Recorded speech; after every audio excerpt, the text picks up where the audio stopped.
So what does Origen do? He attempted to show how God can speak to men without the physical ability to perform the function of speaking. He wanted to please the philosophers, not the Scripture. Origen's criticism of his fellow Christians' belief in divine embodiment was no doubt connected with his Platonistic low esteem of matter and the body. See, the Platonistic doctrine thought that matter was vile, low, limited, so on and so forth. And so they despised matter and the body. And Origen adapted that.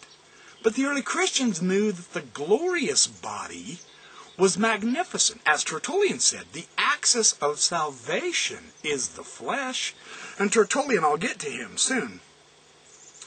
So when Origen saw divine embodiment and human embodiment as a humiliation, that's why he argued against it. That's on page 262 of this text. Origen specifically included Melito as among the prominent 2nd century Christians who taught that God is embodied, and then he argued against Melito about that.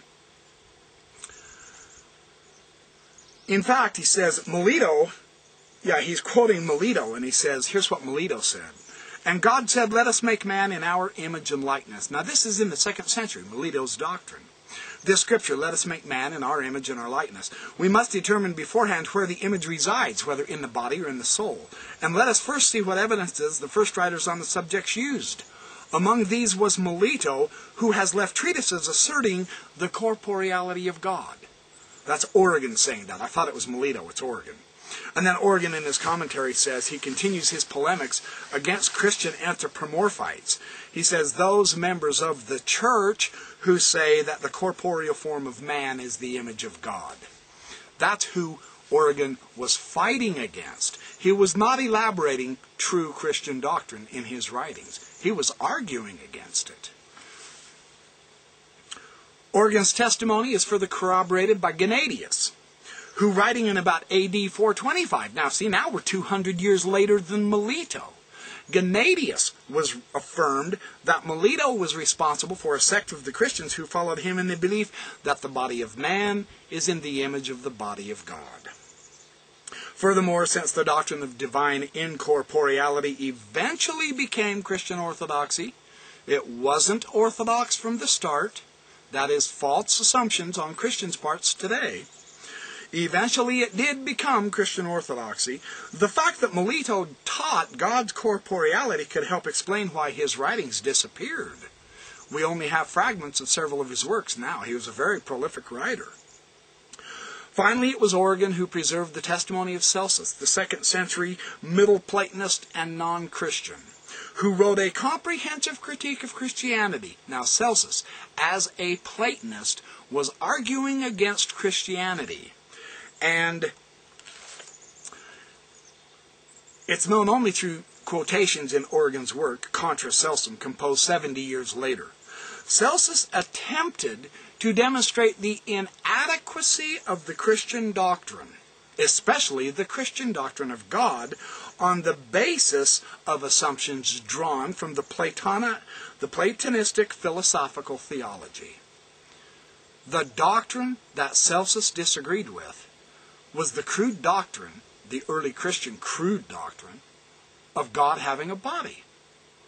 And Origen completely skips over this. He minimizes the argument because he's embarrassed by it. He knows Celsus has a point, as a Middle Platonist, that the early Christians definitely did believe God had a body. Origen says, now this is interesting to see how Origen changes the meaning of the Greek to fit his philosophy. And he's arguing with Celsus. So he is trying to show Celsus. Celsus is arguing, you Christians are idiots because you believe God has a body. Origen says, now hold on, let's look at our scriptures. He says, the Bible clearly says that God is incorporeal. Now this is Origen talking to Celsus. And he says, that is why no man has seen God at any time, John 1:18. And the firstborn of all creation is said to be an image of the invisible God, Colossians 1:15. using invisible in the sense of incorporeal. Origen is trying to show Celsus that the Christian doctrine in the New Testament is Celsus's doctrine. But he changed the meaning of the Greek to do it. Because the New Testament Greek, the word for invisible, is not about God's ontological nature, as Origen assumed. Now, Chadwick says Colossians 1:15 is one of 4 places where Paul uses the Greek word eiratos, which is usually translated as being invisible. However, Origen's claim that Paul means incorporeal is incorrect. Origen changed Paul's meaning using the Greek eiratos. He says invisible means incorporeal. No, it does not. Now, the scholars of Colossians, Marcus Barth and Helmut Blank, show this. They say, Origen's interpretation is not the proper way to understand eiratos. Eiratos is usually translated as invisible, but the verbal adjective in the biblical Greek not only designates a possibility or an impossibility, but it's also used in a factual and a pragmatical sense. And this is critical, because that's how Paul uses it, in the pragmatic sense. The agnostos theos in Acts 17:23 is the unknown God, not the unrecognizable God. As also is the aneptoi charis of Matthew 15:20.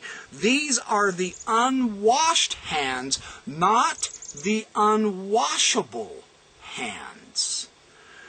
It is recommended in Colossians 1:15 to translate eiratos.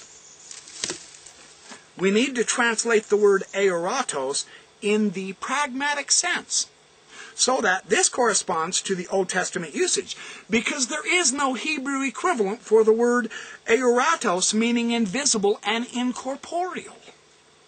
According to the proclamation of the Old Testament, God is not invisible. It is simply not within the capacity of human beings to see Yahweh.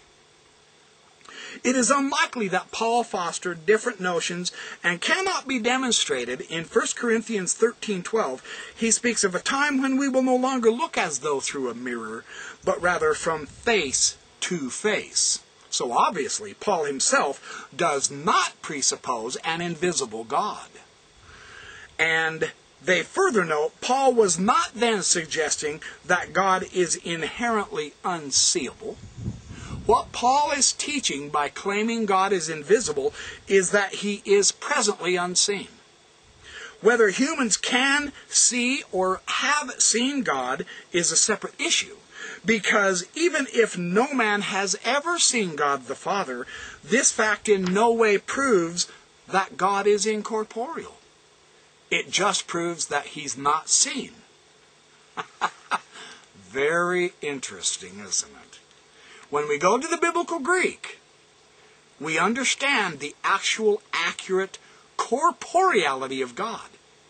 When we adapt the Middle Platonist philosophical teachings of Celsus and Origen, then they change the meaning to mean incorporeal.